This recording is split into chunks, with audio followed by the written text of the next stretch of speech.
Welcome to Friday Night Lights End Zone Overtime. I'm Scott Sable along with Jack Leto. We're going to get right to Epworth, a big game there tonight. Western Dubuque beat Xavier 21-17. Chelsea Brown has more from Epworth.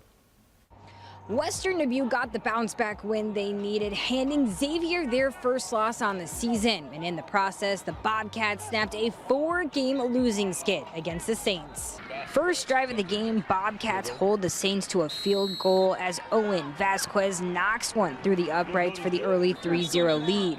First play of the second quarter, Cohen Honkamp looking to go deep, and he lets this ball fly. It's tipped by Leo Clemens, but still lands in the hands of a white jersey. Dustin Cook makes the catch and gets into the end zone for the 10-0 Saints lead. But the Bobcats punch back. Tanner Anderson rolls out. He's looking to throw deep, and he finds the fingertips of Brady Shackleton, who is taken down just outside the 10. That would set up this play. Drew Bird's on the carry, and he makes moves up the middle and into the big box for the Bobcats score. Home team would take their first lead of the game as Bird stiff arms his way down the sideline as Western Dubuque goes up 14-10. With seconds left before the half, Honkamp tosses one up for the 6'8" big man A.J. Evans, who comes down with the score. To the fourth quarter, Western Dubuque started on their own 31, but Anderson punches it in from short and goal to regain the lead, making it 21-17.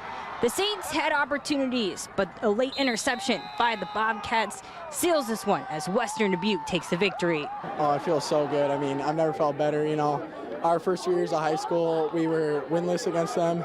So winning our senior year feels pretty good. Reporting in Epworth, I'm Chelsea Brown for KCRG TV9 Sports. Congrats to the Bobcats, not taking anything away from their win tonight. Xavier was without their starting quarterback, Cash Parks, who was our athlete of the week, threw for 342 yards and 3 touchdowns last week against Williamsburg. We did the athlete of the week later that night. He got in a car accident on a gravel road. Apparently it was a head-on collision, and he had to have surgery last night and again today. I think a lot of it was oral surgery that he had to have. Wasn't able to play tonight. Our prayers go out to him and a speedy recovery, Jack. Yes, and nothing to speculate about, but obviously Cash is a really tough guy, and it appears nothing to throwing shoulder, elbow, knees. He's going to be okay, and we hope, if he wishes for him to get on the field as soon as he can. And I know Xavier and the whole community and Cedar Rapids as a whole praying for him and a quick recovery. All right, you got some great scores, right? Yeah, let's put up the 6 box, because how many football games are there in Eastern Iowa? North Lynn moves to 3-0 after a win over 2-0 Starmont. Solon and you know, this is the magic of live TV. It looks like Central DeWitt won 2-55. No, Solon wins 55-2. Battle of Dubuque was a close one. Hempstead beats Senior. I know you love that score. Cedar Rapids on the bottom left. Cedar Rapids Jefferson with a 53-6 laugher over the Polar Bears, and Walk-On Independence 35-8. That's one of those. Independence might be back in the same way that their rivals from Highway 20, Western Dubuque, is back. That should be good. Any other? Well, the Northland Starmont game, both teams undefeated coming in. The Northland defense is phenomenal this year. I believe they've only given up 1 or 2 scores, so they're really, really good. And they shut Starmont out, a pretty good Starmont football team. Yeah, Northland is a great ball control team. Even if they don't have the stars out wide, they'll hold on to it and kind of choke you like an anaconda. And I'm excited to see more of Northland in Class A. They've been kind of knocking on the door of the Unidome, but they haven't quite gotten all the way in the last, 2-3 years? I don't know how long it's been.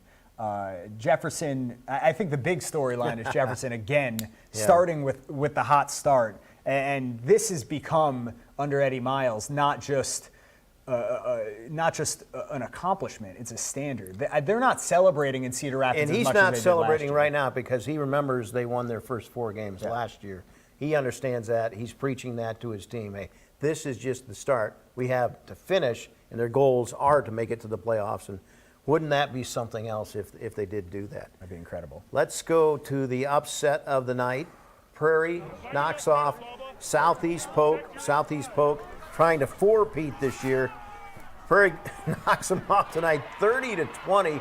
and they took it to them right away, Jack. They came out and really pushed things, and just an impressive, look at the defense there, just an impressive win for Kyle Knock in the Prairie Hawks.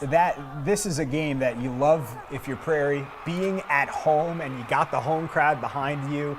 If Southeast Polk would have jumped on Prairie, made it 7-0, 10-0, as you see Bush into the end zone there. If Polk made it 10-7 or 10-0, the crowd could have been out of it. But I appreciate the fact that Prairie jumped right all over him, even sending Quinton Alexander, who you saw earlier, number 23 on the blitz. To jump all over Polk is not an easy thing to do. And the thing about Kyle Knock's team, and you know more about this than I do, is this is a young team that is apparently, as we see on screen, well ahead of schedule. A lot of sophomore starters on this team this year that were great growing up. He's also got some great athletes. You talked about Q there on the rush, state hurdles champ. He's also got the state long jump champ, a young man that can jump 24 feet. So he has some talent on his team with some young guys that are very talented, and the future is bright at Prairie High School. And when Kyle took this job, he told me, this is going to be a powerhouse like the Des Moines schools. Our goal is to compete with the Des Moines schools, the top suburban schools in Des Moines, like Southeast Polk. He might be there right now. Yeah, it's not just a goal in the future. It's right now. 30-20 is nothing to scoff at. That is a win. It's first off a win for Kyle Knock and that Prairie community, but it's a small win for the public schools in Cedar Rapids. Yeah, because they've long time struggled here now against the Des Moines suburban schools. So to get this victory, it shows the other schools, hey, because Cedar Falls actually beat Prairie, it shows the other schools around here, we can beat those guys. Yeah, and credit both Prairie and Southeast Polk, and really all those schools. Dowling Kennedy played each other. Credit the Central Iowa Metro and the Eastern Iowa teams for scheduling each other, making the 2-hour trip. It's going to happen a lot now. Yeah. And another surprise team this year, maybe it's not a surprise to some, but Linn-Mar is off to a 3-0 start. They beat Kennedy tonight, 21-7. Dylan Mazinski is just a heck of a running back. This is Kennedy jumped on them early, and actually this tied the game 7-7, and then Linn-Mar will come back. I love Vincenzo Gianforti there with the run, dives for the pylon. Really smart player. But this Dylan Mazinski for Linn-Mar is quite a player. Look at this run right here. Weaving out in traffic there. He had an 83-yard, I think, touchdown run earlier in the game. He is something special, and he is lighting it up this year. And Linn-Mar just played great defense tonight, and they were able to run the ball. I believe he had 272 yards rushing tonight. Mazinski, just a heck of a little player. There he is scoring the touchdown. Linn-Mar, I mean, they lost their coach, in the offseason. They have co-head coaches right now. They're rallying. They are really playing some great football. Hats off to them. It's been a while. 21-7 Linn-Mar tonight over Kennedy. Kennedy falls to 0-3, which is shocking to me, but you got to look at their schedule. They had to play Dowling first at Dowling, then they played PV, and then Linn-Mar, a team that's really hot. So they've got to rally if they want to make the playoffs. Yeah, it's no excuse if you're Brian White. The 0-3 start is still an 0-3 start, and Vincenzo Gianforte, he's so good. The quarterback on the run, he just can't carry the whole team himself. So I think of all motivators in Eastern Iowa, Brian White is up there as a coach. Yeah. To get this team back together. No, there's no quit in that Kennedy team, and this is a mountain that they can climb over. But it's going to take all of them coming together. Yeah, and you got to win now. You can't. Yeah. You win later. How many games? What? It'll be 12, too late. 12? Yeah, it'll be too late. And huge credit to Linn-Mar. If you haven't seen Dylan Mazinski play, he kind of reminds me of an athlete of the week from last year, Casey Kelly from Prairie, if you remember. Yeah, he's a little bit more physical than Casey, but very similar in his toughness, especially. QTF. Quicker than fast, you know that. He's quick. He looks fast too, but he is quick, and he's really, really tough, and he's hard to bring down, and he plays the game like you're supposed to, with a tremendous amount of heart. Let's move on to the game you were at. A terrific game. Mount Vernon and Benton, both teams undefeated coming in, and this was a close one, Jack. Yeah, you got to credit Mount Vernon for jumping on Benton early. They run it a few times, and then they throw it deep to Watson Krobe.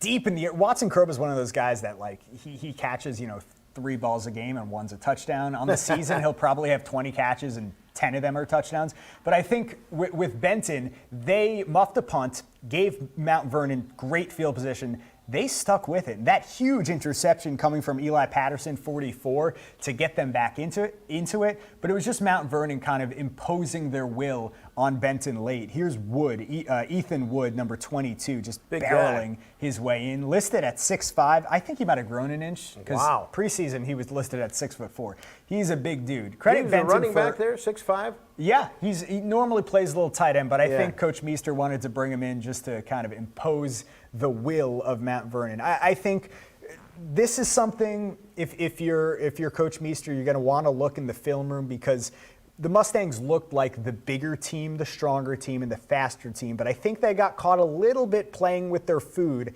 and this is a growing experience for them to get a close win. It was literally a 2-point win, 15-13. It came off a 2-point conversion. Mount Vernon made a 2-point conversion to make it 8-0. Benton had a 6-0, scored that touchdown. They missed their 2-point conversion. This is a really tight win. Obviously, win your clunkers, win your tough ones, but I think this is an example Don't of a sell growing Benton experience. short. Absolutely not. They play so hard, and they have year after year.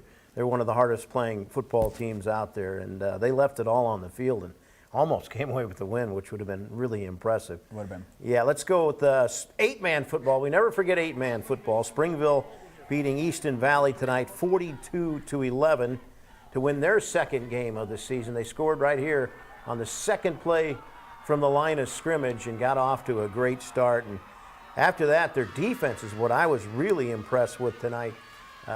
Easton Valley had no time. They wanted to throw the football, as you can see.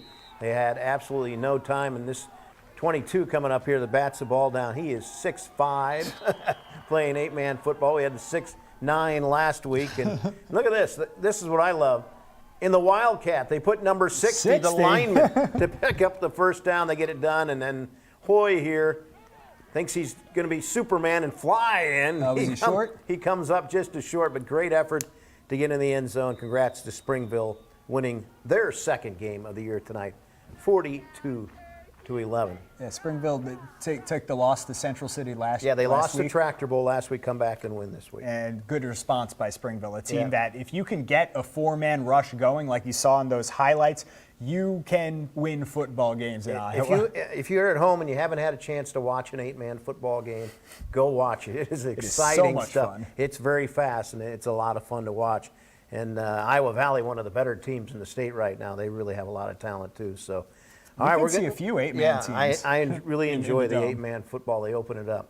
All right, we're going to join you again next week, Jack, and hopefully we have a week like we had tonight. A lot of Crazy upsets. games. Yeah. It shows you cannot take a week off in high school football here in Iowa. Even if you're a 3-time defending champ like Southeast Polk, I'll try to be out there for one of those games going live, and Chelsea will be in this seat.